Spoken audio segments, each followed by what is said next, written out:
수요 찬양 예배에 참석해 주신 여러분 환영합니다. 오늘 이렇게 함께 하나님께 예배드리기 전에 우리가 찬양을 해야 하는데 코로나 바이러스 때문에 캘리포니아 주 정부에서 찬양을 당분간 자제해달라고 하는 그런 명령을 내려서 오늘은 찬양을 하지 않도록 하겠습니다. 하지만 이렇게 찬양을 하지 못하게 된 그런 것을 생각하면서 하루속히 이 문제가 해결될 수 있도록 하나님께 간구하는 그런 시간으로 이 시간에 먼저 시작하도록 하겠습니다. 다 같이 한번 기도하고 시작하겠습니다. 하나님, 이 시간에 하나님께 간구하는 것을 하나님 온전히 주님만 바라보면서 주님을 찬양하기 원하는데 하나님 저희가 부족하지만 하나님의 손으로 주님 앞에 나가기 원합니다. 그래서 더 주님 앞에 나아가 주님을 예배하는 것이 되길 원하오니 주님 붙들어 주시옵시고 도와주시기를 간절히 원하옵나이다. 하나님 알려주시옵시고 하나님께서 함께해 주시옵소서.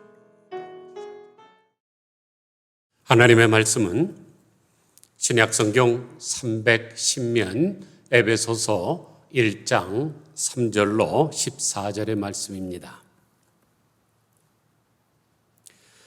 찬송하리로다. 하나님 곧 우리 주 예수 그리스도의 아버지께서 그리스도 안에서 하늘에 속한 모든 신령한 복을 우리에게 주시되 곧 창세전에 그리스도 안에서 우리를 택하사 우리로 사랑 안에서 그 앞에 거룩하고 흠이 없게 하시려고 그 기쁘신 뜻대로 우리를 예정하사 예수 그리스도로 말미암아 자기의 아들들이 되게 하셨으니 이는 그가 사랑하시는 자 안에서 우리에게 거저 주시는 바 그의 은혜의 영광을 찬송하게 하려는 것이라.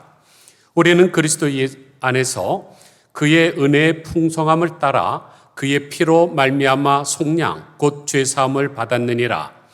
이는 그가 모든 지혜와 총명을 우리에게 넘치게 하사 그 뜻의 비밀을 우리에게 알리신 것이요 그의 기뻐하심을 따라 그리스도 안에서 때가 찬 경륜을 위하여 예정하신 것이니 하늘에 있는 것이나 땅에 있는 것이 다 그리스도 안에서 통일되게 하려 하심이라. 모든 일을 그의 뜻의 결정대로 일하시는 이의 계획을 따라 우리가 예정을 입어 그 안에서 기업이 되었으니 이는 우리가 그리스도 안에서 전부터 바라던 그의 영광의 찬송이 되게 하려 하심이라. 그 안에서 너희도 진리의 말씀 곧 너희의 구원의 복음을 듣고 그 안에서 또한 믿어 약속의 성령으로 인치심을 받았으니 이는 우리 기업의 보증이 되사 그 얻으신 것을 속량하시고 그의 영광을 찬송하게 하려 하심이라. 아멘. 지금 읽은 이 본문을 가지고 저는 이미 2번 설교를 했습니다. 첫 번째는 우리가 찬송하며 살아가야 되는 이유에 대해서 말씀을 드렸고 그 다음 주에는 하늘에 속한 신령한 복이 무엇이냐를 말씀드렸습니다. 그러면 하늘에 속한 신령한 복은 무엇이었나요? 첫째로 우리를 선택하여 주신 복입니다. 4절 곧 창세전에 그리스도 안에서 우리를 택하사. 두 번째는 우리를 예정해 주신 복이죠. 5절 그 기쁘신 뜻대로 우리를 예정하사.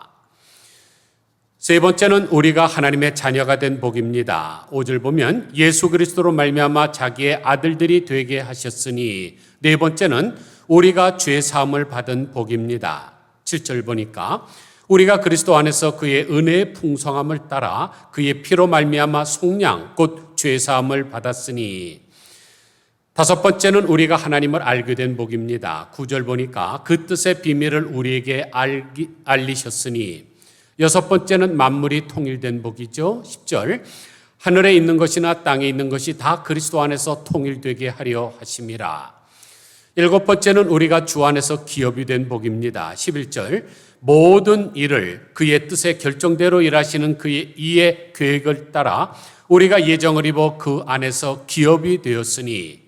여덟 번째는 우리가 성령으로 인치심을 받은 복인데 13절 보니까 그 안에서 너희도 진리의 말씀 곧 너희의 구원의 복음을 듣고 그 안에서 또한 믿어 약속의 성령으로 인치심을 받았으니.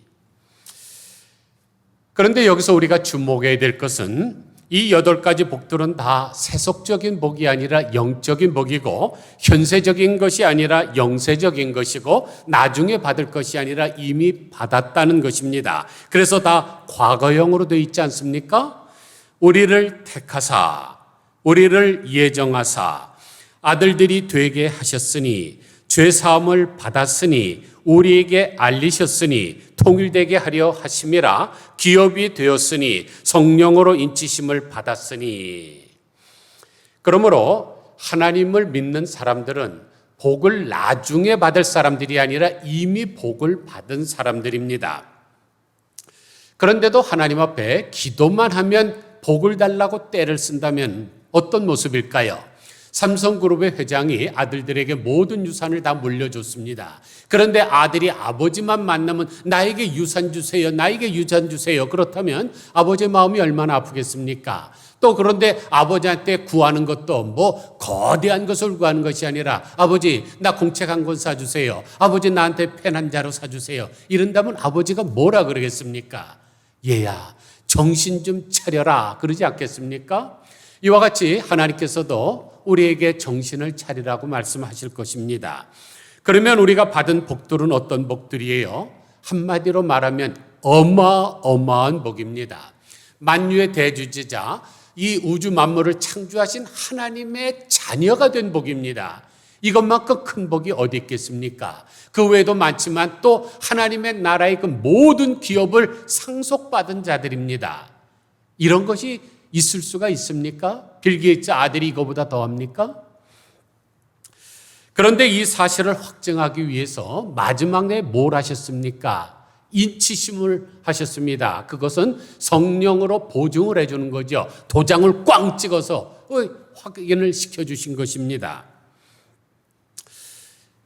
오늘도 이 같은 본문을 가지고 한 번 더 설교를 드리려고 하는데, 오늘은 본문을 설교하는 차원이 아니라 우리 기독교가 말씀하는 복의 개념과 실체가 무엇인가를 말씀드리려고 합니다.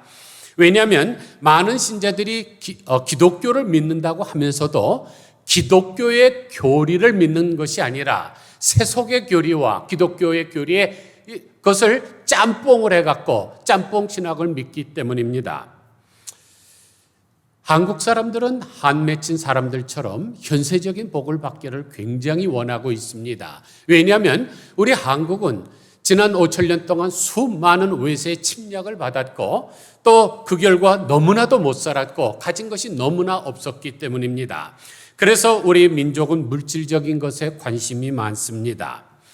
그래서 한국 기독교인들에게 있어서 언제나 그 행위의 목표는 이 세상의 복을 도왔으며, 이와 같은 기복적인 신앙 행위는 아직도 우리의 삶 속에 뿌리 깊게 남아 있습니다. 그리고 잘못된 신학을 가진 일부 이 기복 신학을 가리키는 목사들 때문에 불난집에 기름을 끼얹은 꼴이 되고 말았습니다. 그러면 세상 사람들이 추구하는 복의 개념은 무엇일까요? 일반적으로 두 가지 관점에서 풀이할 수가 있습니다.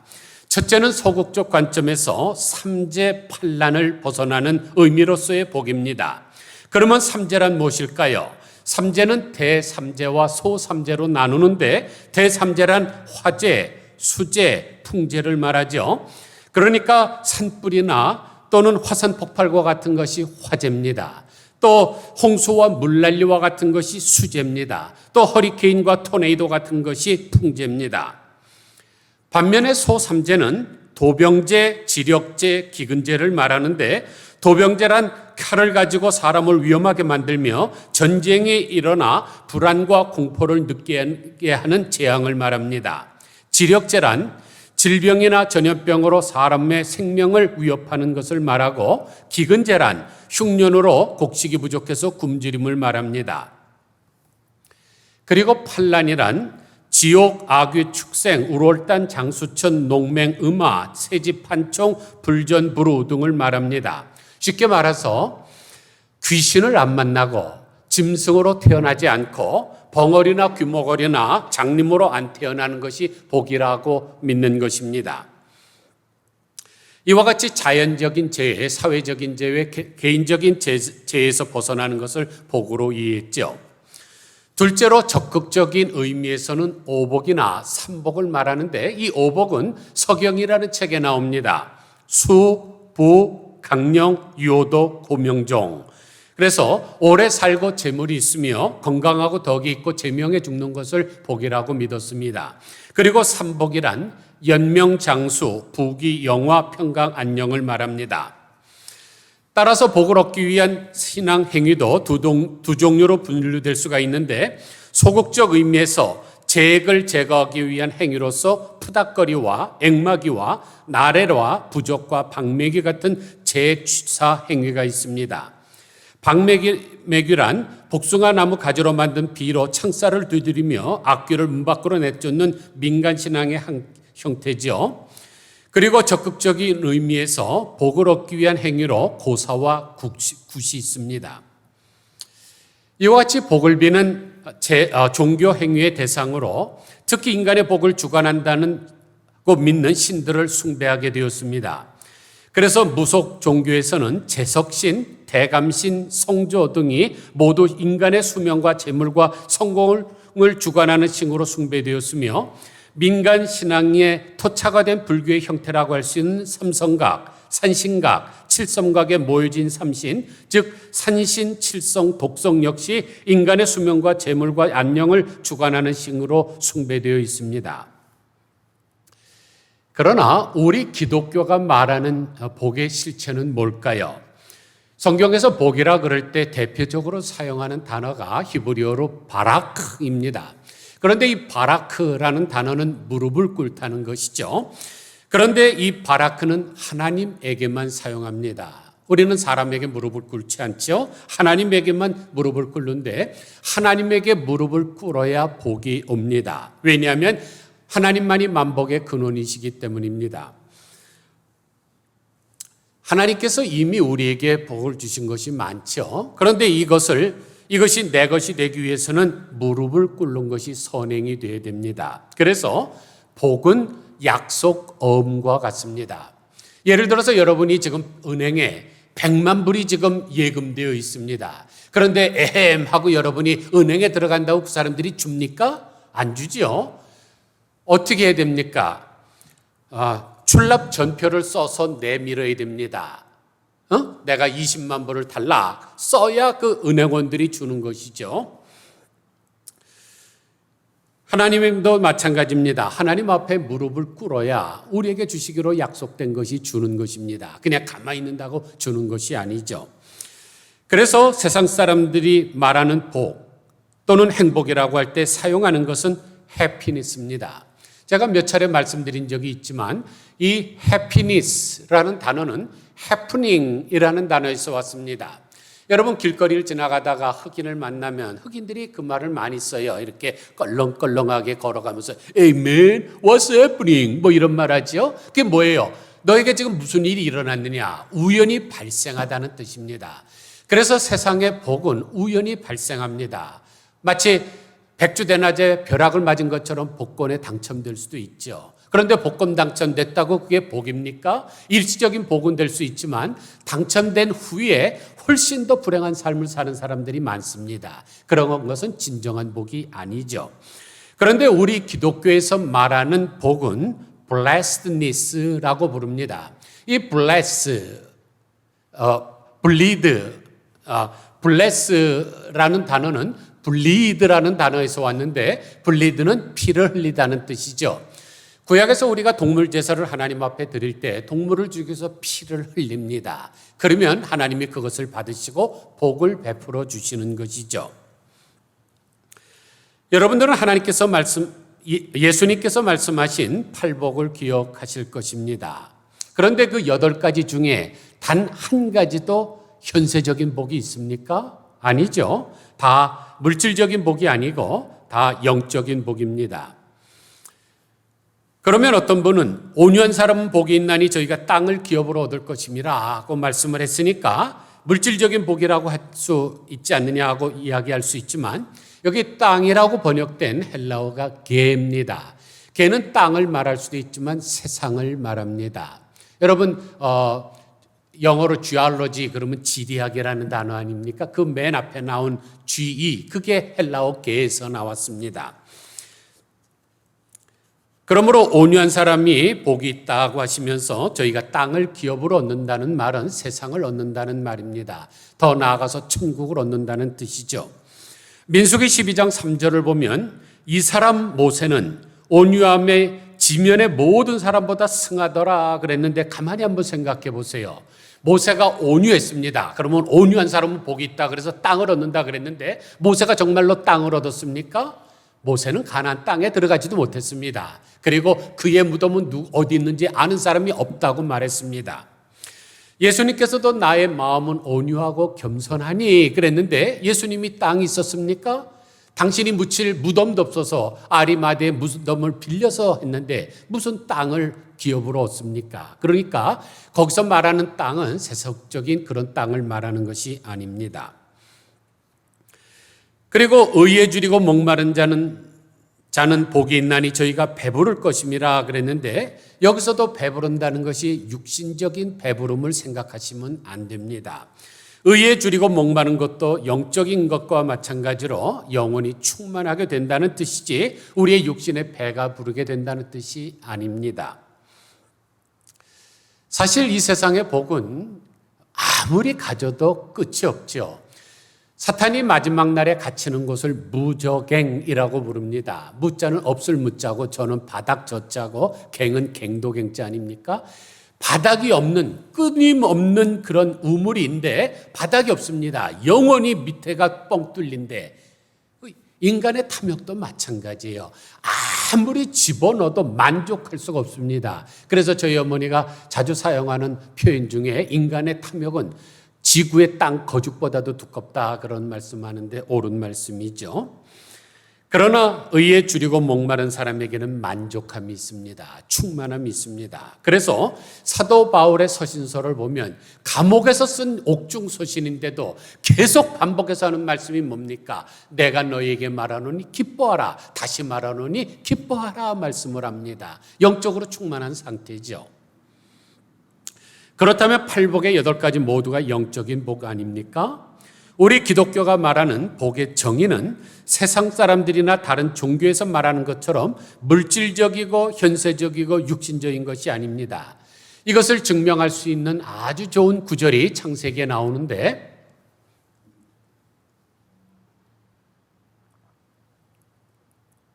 창세기 13장 6절로 18절 말씀을 보니까 그 땅이 그들이 동거하기에 넉넉하지 못하였으니 이는 그들의 소유가 많아서 동거할 수 없었음이라. 그러므로 아브라함의 가축의 목자와 롯의 가축의 목자가 서로 다투고 또 가나안 사람과 브리스 사람도 그 땅에 거주하였는지라.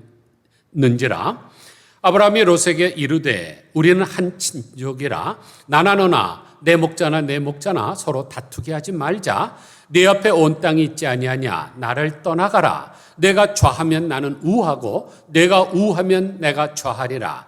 이에 롯이 눈을 들어 유단 지역을 바라본즉 소알까지 온 땅의 물이 넉넉하니 여호와께서 소돔과 고모라를 멸하시기 전이었으므로 여호와의 동산 같고 애굽 땅과 같았더라.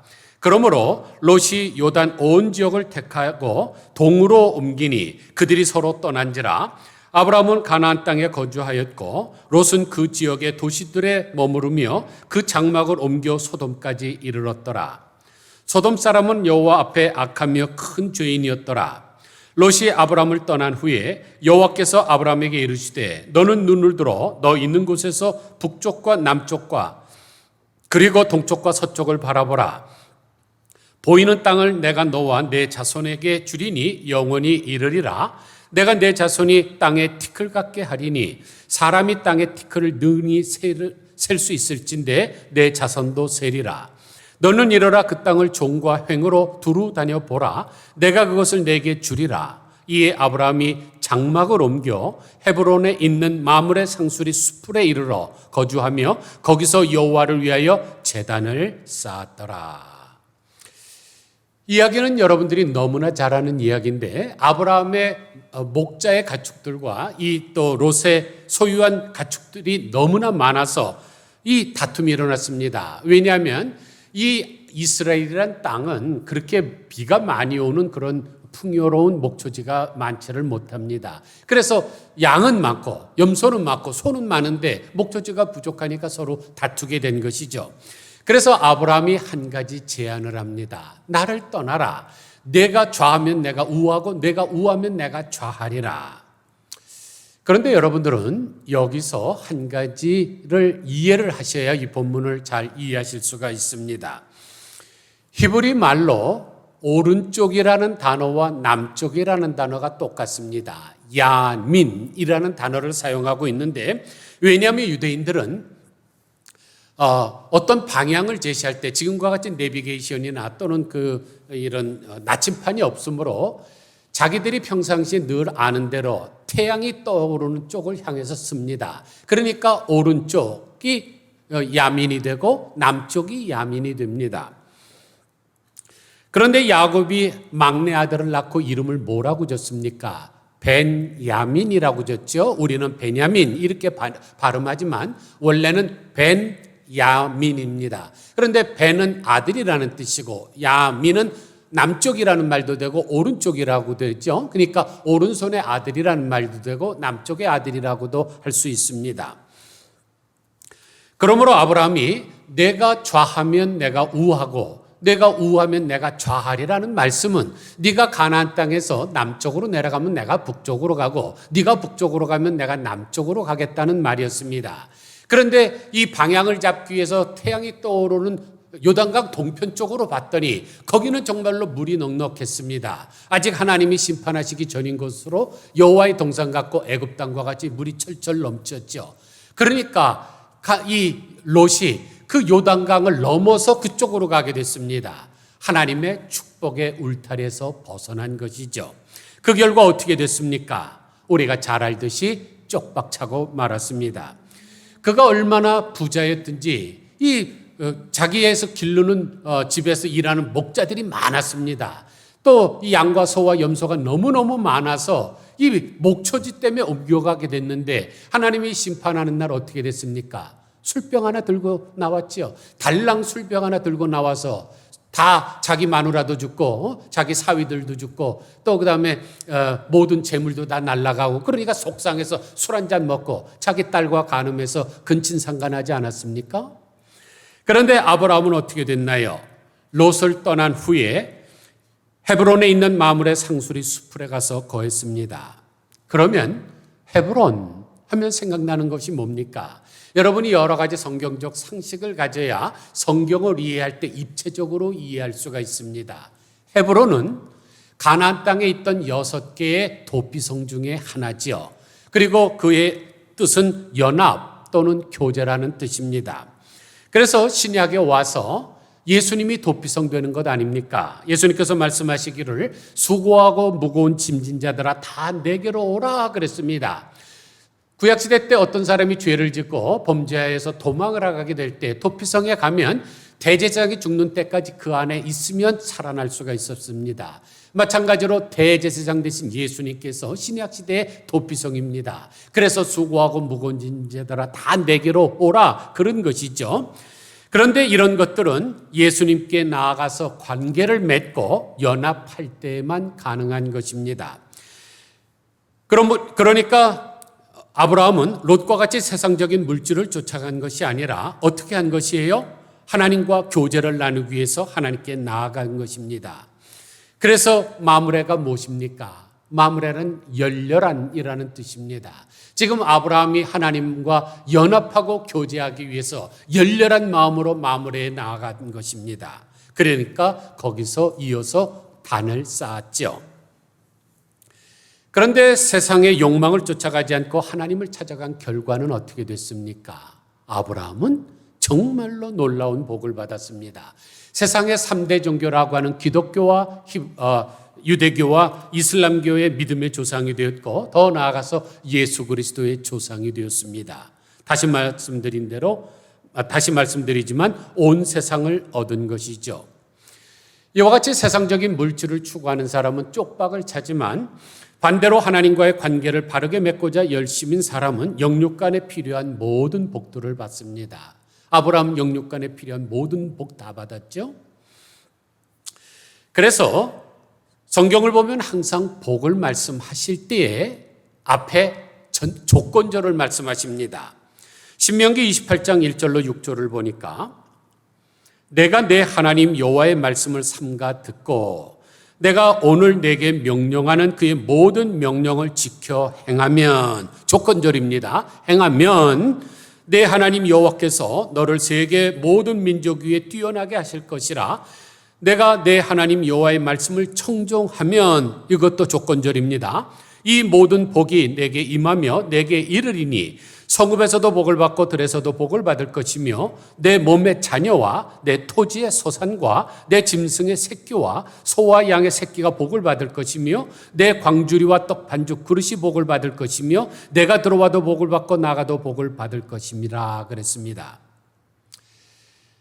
돈벼락이라는 말이 있듯이 벼락을 맞으려면 어떻게 하라 그래요? 여기 두 번이나 반복해서 조건절을 말하고 있습니다. 그 모든 명령을 지켜 행하면, 여호와의 말씀을 청종하면 이렇게 해주시겠다 그러는데, 이래도 복을 주고 저래도 복을 주고 나가도 복을 주고 들어와도 복을 주고 모든 복을 주시겠다는 것이죠. 그러므로 앞에 있는 조건절이 선행되지 않으면 복은 임하지 않습니다. 그러므로 아브라함처럼 단을 쌓고 무릎을 꿇고 하나님의 말씀을 들어야 됩니다. 사랑하는 성도 여러분, 무속 종교나 일부 타락한 기독교단에서 주장하는 것처럼 육신적이고 물질적이고 현세적인 것을 추구하지 마시기를 바랍니다. 먼저 하나님과 연합하시고 교제하시기를 바랍니다. 그리고 하나님과 관련된 영적인 일에 열심을 내세요. 그러면 복이 임합니다. 그래서 예수님께서도 너희는 먼저 그의 나라와 의를 구하라. 그리하면 이 모든 것을 너희에게 더하시리라고 약속하지 않았습니까? 하나님과의 관계가 바르게 되지 않는 한 복을 받으려고 하는 것은 꿈도 꾸지 마시기를 바랍니다. 어떤 사람은 돈을 벌기 위해서 주일날 예배도 또 꺼먹습니다. 또 어떻게 하든지 온갖 방법들을 다 동원하지만 결말은 롯과 같이 뻔합니다. 그래서 잠언 23장 5절을 보면 내가 어찌 허무한 것에 주목하겠느냐? 정령이 재물은 날개를 내어 하늘을 나는 독수리처럼 날아가리라 그랬습니다. 하나님과 바른 관계를 맺지 못해서 얻은 재물은 날개를 내서 어느 날 다 날아가고 맙니다. 말씀을 마칩니다. 한문으로 복자를 어떻게 쓰나요? 보일 시자의 한일, 그리고 입구자의 받전자를 쓰죠. 그러면 무슨 뜻일까요? 한문으로 하나의 입이라는 것은 하나의 사람을 말합니다. 사람은 하나의 입을 가지고 있죠. 그러므로 복이란 한 사람이 자기가 가진 밭을 다른 사람에게 보여주는 게 복입니다. 그런데 이 밭에는 여러 가지가 있겠죠. 자기가 소유한 땅도 들어갈 수 있고 집도 들어갈 수 있고 자기 자식도 들어갈 수 있고 재물도 들어갈 수 있는 거죠. 세상 사람들이 내가 복이라고 하는 것은 내가 쌓아놓은 것을 다른 사람에게 자랑하듯이 보여주는 것을 말합니다. 그런데 그런 것은 오히려 화근이 될 수 있지 않습니까? 한 예를 들죠. 압살롬 아시지 않습니까? 압살롬은 다윗의 아들이었습니다. 그런데 아버지를 반역을 해서 첫 번째로 한 게 뭐였냐면은 아버지의 후궁들을 백성들이 다 보는 앞에서 겁탈한 것입니다. 왜 그렇게 했을까요? 고대 사회에서는 어떤 사람의 왕의 부인들을 차지한다는 것은 앞으로 내가 임금이라는 것을 선포하는 것이기 때문에 그렇습니다. 그런데 압살롬이 어떻게 죽었습니까? 압살롬은 나중에 요압 장군에게 처참하게 죽지 않습니까? 자기가 가진 것을 백성들에게 보여줬습니다. 그것이 도리어 화근이 되는 것이죠. 그러므로 무엇을 보여주느냐에 따라서 진정한 복인가 아닌가가 판결이 납니다. 그러므로 우리들은 오늘 배운 대로 성경이 말씀하시는 참복의 의미를 깨달았다면 무엇을 보여주는 삶을 살아야 될까요? 우리가 세상을 향해 보여줘야 되는 것은 심령이 가난한 삶, 애통하는 삶, 온유한 삶, 의에 줄이고 목마른 삶, 국률이 여기는 삶, 마음이 청결한 삶, 화평케 하는 삶, 의를 위하여 핍박을 받는 삶입니다. 왜냐하면 그러한 삶을 살 때 오늘 본문에서 약속하신 팔복을 누릴 것이기 때문이고 결국 하나님의 영원한 나라에 들어갈 것이기 때문입니다. 아무쪼록 아브라함과 같이 하나님과 바른 관계를 맺음으로 영육 간의 모든 복을 충만하게 받으시는 우리 모두 다 되시기를 주님의 이름으로 간절히 축원드립니다. 기도하겠습니다.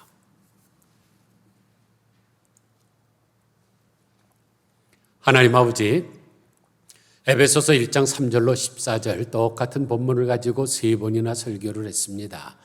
확실히 깨닫게 하기 위해서 다짐하고 다짐했사오니 하나님 아버지, 세속 무속 종교와 또는 타락한 기독교 일부 종파에서 가르치는 것처럼 현세적인 복, 또 일시적인 복, 이런 물질적인 복에 너무 연연하지 말게 하시고 영원한 복, 또 한 번 받으면 빼앗기지 않는 그런 복, 그것을 우리가 받고 이 팔복을 누리며 살게 하여 주시기를 간절히 빌고 소원합니다. 세상 사람들은 자기가 가진 것을 보여주다가 그것으로 인하여 화근이 돼서 망하는 사람들 많은데 우리가 보여줄 복은 팔복을 실현하는 삶인 줄 압니다. 그래서 다른 사람들이 나를 통해서 하나님을 만날 수 있게 하시고 그들도 구원받게 하여 주시기를 간절히 소원합니다. 하나님 아버지, 이 코비드-19 때문에 모두가 다 두려워하고 불안해하고 있을 때 정말로 하나님이 주신 이 어마어마한 복을 누리는 백성들답게 담대하게 살아가게 하시고 주님과 연합하며 열렬한 신앙을 가질 수 있는 우리 모두들 되게 하여 주시옵소서. 예수 그리스도의 거룩하신 이름으로 간절히 기도드리옵나이다. 아멘.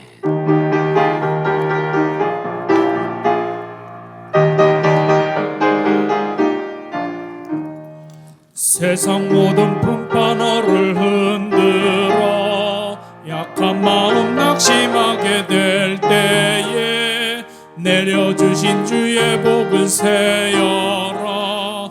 주의 크신 복을 내가 알리라. 받은 복은 세어 보아라.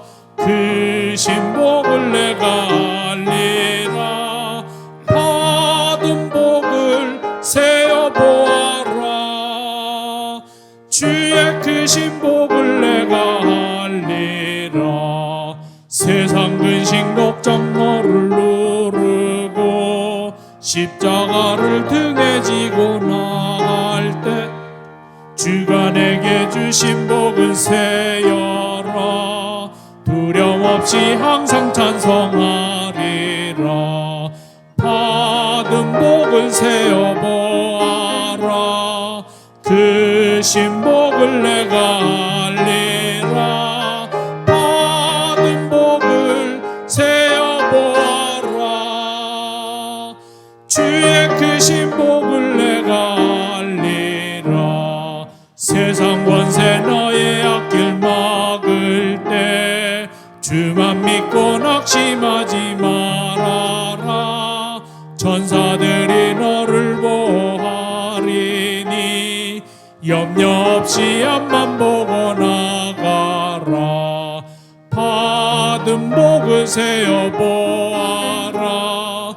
크신 복을 내가 알리라. 받은 복을 세어 보아라.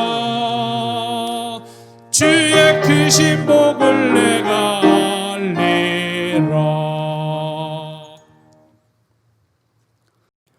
이번 주 교우 인사 영상은 양수철 목사님 가정입니다. 양수철 목사님의 가정의 인사 영상을 보시고 우리 함께 기도하는 시간 갖도록 하겠습니다. 성도 여러분, 코비드-19 때문에 만나보지 못해서 참 마음이 안타깝습니다. 빨리 모든 문제가 해결되므로 기쁜 마음으로 만나기를 간절히 학수고대하면서 여러분에게 저희 가정의 소식을 전합니다. 저희 부부 또는 저희 자손들 모두가 다 건강하게 잘 지내고 있습니다. 여러분이 기도해 주신 덕분입니다. 앞으로도 빠른 시일 내에 만나 뵙기를 간절히 소망합니다. 사랑합니다. 안녕하세요. 하나님 은혜 가운데 편안히 잘 있습니다. 성도 여러분들도 저희들 다시 만나는 그날까지 건강하게 편안히 잘 계세요. 하루속히 빨리 만나시기를 기도합니다. 감사합니다. 사랑합니다. 안녕히 계세요. 양수철 목사님 가정의 인사의 영상을 함께 보았습니다. 보신 대로 우리 목사님과 그 가정을 위해서, 사랑하는 자녀들을 위해서 우리가 함께 기도하면 좋겠습니다. 특별히 오늘은 주신 말씀 생각하면서 하나님의 거룩한 복을, 참된 복을 받는 믿음의 사람 될 수 있도록 우리가 함께 기도를 올려드려야겠습니다. 그리고 특별히 오늘은 터키 지역에 있는 기독교인들과 교회를 위해서, 또 거기서 선교 사역을 하고 있는 선교사님들과 가정을 위해서 기도하기를 원합니다. 오늘날 터키 사회에서는 이 코로나 팬데믹 이 상황에 대해서 모든 책임을 터키 기독교인들에게 전가시키는 그러한 일들을 하고 있습니다. 그래서 교회를 불태우고 십자가를 철거하고 교회를 공격하는 일들을 하고 있다고 합니다. 로마 시저 황제가 로마의 대화재에 대한 책임을 기독교인들에게 전가시키며 그들을 박해했던 것처럼 오늘날 터키 사회가 바로 이러한 여론을 조장하고 있습니다. 이러한 가운데에서 터키에 있는 기독교인들과 선교사들 이 상황을 잘 이겨낼 수 있도록 저들에게 성령의 기름 부으심과 또 힘을 더하여 주셔서 이 박해 상황을 잘 견뎌내며 또 예수 그리스도의 구원자 되심을 다시 한번 증거할 수 있는 시간 될 수 있도록 위에서 기도해 주시기를 바랍니다. 그리고 주보에 나와 있듯이 코로나 바이러스 백신 개발을 위하여 우리가 함께 기도해야겠습니다. 바이러스와 싸우고 있는 의료 종사자들을 위해서 그들을 지켜주시고 건강하게 붙들어 달라고 기도해야겠습니다. 또 이 사회적 상황 속에서 인내하며 서로의 안전을 위하여 협력하는 사회가 될 수 있도록 특별히 우리 교회 연로하신 교우들 안녕을 간구하며 이 시간 우리 다 함께 통성으로 기도하겠습니다. 살아계신 하나님 아버지 감사합니다.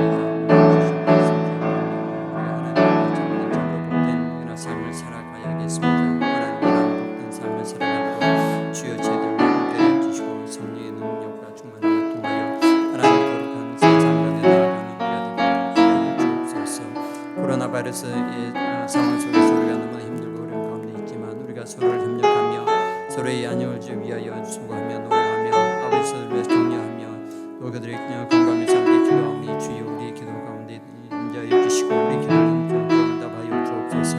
코로나 바이러스 백신 개발을 하고 있는 여러 사람들 하나님 지혜하여 주셔서 안전한 백신 개발이 속히 이루어질 수 있도록 하나님이 바이러스와 싸우고 있는 의료 종사자를 주여 지켜주시고 그들의 병원에서 환자들을 돌볼 때에 용기를 허락하여 주시며 저들을 통하여 많은 사람들이 생을 구하며 다시금 건강한 모습으로 사회를 나아갈 수 있는 단계가 될 수 있도록 하나님 저들을 도와주시옵소서. 이 사회적 상황 속에서도 인도하며 서로를 안전히 지켜줄 수 있는 협력하는 사회가 되어야겠습니다. 우리가 서로를 바라보며 서로의 연약함 가운데 사랑하며 도우며 구제하며 아버지의 그냥 참으로 주의 사랑의 손길을 내밀어 드릴 때오니 주여 먼저 제들로 하여금 그런 마음 각자해 주시고 그런 손길을 통하여 이 사회를 온전히 건강하게 붙들고 나올 수 있는 하나님의 사람들에게 하여 주옵소서. 특별히 교회에 있는 연로하신 교우들 위해서 기도하니 하나님 그들의 안녕을 간구하며 아버지 그들의 더욱더 하나님의 그 말씀 가운데에서 건강히 살아오니 나여 하나님의 거룩한 영광을 드러낼 수 있는 하나님 삶 될 수 있기를 간절히 소원합니다. 특별히 하나님 터키 사회를 위해서 기도하니 이 코로나 팬데믹 상황에 있는 사회적 문제를 아버지의 이 기독교 교인들에게 돌리며 저들에게 아버지 공격을 하고 있는 그런 연속의 사회에 대한 소식을 들었습니다. 주여 저들을 불쌍히 여겨주시고 특별히 터키에 있는 그리스도인들 이런 박해 상황 가운데서도 끝까지 잘 이겨내게 해주시며 특별히 선교사들을 힘도하여 주셔서 그들이 하는 모든 선교사를 통하여 진정으로 하나님의 놀라신 능력과 정의를 하는 미심을 드러낼 수 있도록 아버지와 함께하여 주시옵소서. 인간 능력을 주시옵소서. 살아계신 하나님 아버지 감사합니다. 이 저녁에도 우리가 함께 각 가정에서 통성으로 마음을 모아 드리는 이 기도에 하나님 응 들어주시고 우리의 기도를 통하여 이 혼란한 사회 가운데에서 참으로 안녕을 찾아갈 수 있도록 아버지 저들에게 필요한 것들이 또한 개발되어지고 채워질 수 있도록 이를 통하여 우리가 함께 모이며 주를 찬양할 수 있는 복된 그러한 시기가 다시 올 수 있도록 하나님 도와주시고 은혜를 베풀어 주옵소서. 특별히 터키에서 선교 사역을 하고 있는 선교사들과 특히 저기에 있는 그리스도인들을 위해서 기도하오니 하나님 이런 사회 혼란한 사회 가운데서 핍박 가운데 있습니다. 주여 힘을 다하여 주옵소서. 모든 어려움과 역경 가운데서도 좌절하지 않게 하여 주시고 저들이 하나님으로부터 내려오는 신령한 힘을 통하여 새로운 힘을 얻고 이것을 잘 참아내며 또한 하나님의 크신 사랑을 통하여 오히려 더욱더 하나님의 놀라신 능력을 베풀 수 있는 거룩한 시간이 될 수 있도록 은혜 내려 주시옵소서. 사랑하는 교우들 주님 한 사람 한 사람 기억하여 주시고 연로하신 우리 교우들 특별히 주님 보살펴 주옵소서. 이 어려운 가운데에서 낭망하지 아니하게 해주시고 새로운 힘을 얻고 독수리 날개에 치며 올라감 같은 그러한 새 힘을 가질 수 있도록 은혜 내려 주시옵소서. 오늘도 주신 말씀 기억하며 하나님 안에서 참된 복을 누리는 복된 삶을 살기를 간절히 원합니다. 주여 주의 성령께서 우리의 각자의 삶에 충만하게 임자하여 주셔서 복된 삶을 살도록 하여 주시옵소서. 감사드리며 예수님 거룩하신 이름으로 간절히 기도하옵나이다. 아멘. 주님 가르치신 기도로 수요 저녁 예배를 마치도록 하겠습니다. 하늘에 계신 우리 아버지여, 이름이 거룩히 여김을 받으시오며 나라의 임하옵시며 뜻이 하늘에서 이룬 것 같이 땅에서도 이루어지이다. 오늘날 우리에게 일용할 양식을 주옵시고 우리가 우리에게 죄 지은 자를 사하여 준 것 같이 우리의 죄를 사하여 주옵시고 우리를 시험에 들게 하지 마옵시고 다만 악에서 구하옵소서. 내게 나라와 권세와 영광이 아버지께 영원히 있사옵나이다. 아멘.